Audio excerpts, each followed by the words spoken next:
Hey, what's up everybody, and welcome to TooTallToby's Practice Models, where we challenge you to take a 2D print and turn it into a 3D model and calculate the mass as quickly as possible. If you've been here before, go ahead and click that like button, and then you can skip to the 0 marker on this timer. You know what to do.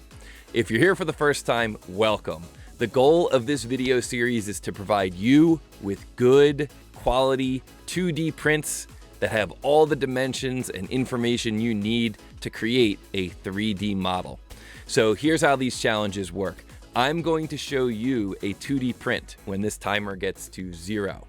On that print, you're going to see a material property and a material density. It's going to be one of these 3 material properties. So take a moment, grab a screen capture of what's on the screen right now, and be sure that your materials in your library match these properties. Now that you've got those materials ready to go, you're pretty much ready to complete this challenge. So again, when this timer goes to 0, you're going to begin creating your 3D model. Once you get done creating that 3D model, you're going to go into your mass properties tool and determine what is the mass of this part. You're going to write that value down. Write it down on a scrap of paper or do a copy clip into Notepad. Write that value down, and then you're going to pause the video. Now you'll notice that on the 2D print, there's a little timer. Take note of what that time is. That's your time. That's how quickly you completed this challenge. And finally, skip to the very end of this video, around the 20-minute mark, and you'll see that I have posted the correct answer. Did you get it right?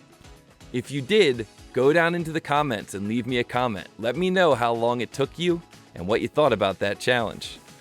If you didn't get it correct, or if you didn't finish in time, don't worry about it. It's all good. Go back through and give it another try. It's all about practice, practice, practice. That's how you get good at 3D modeling. So, on that note, if you want some more practice, be sure to check out some more of these TooTallToby practice models videos. All right, I think that's enough talking from me. Let's get into the challenge.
Thank you.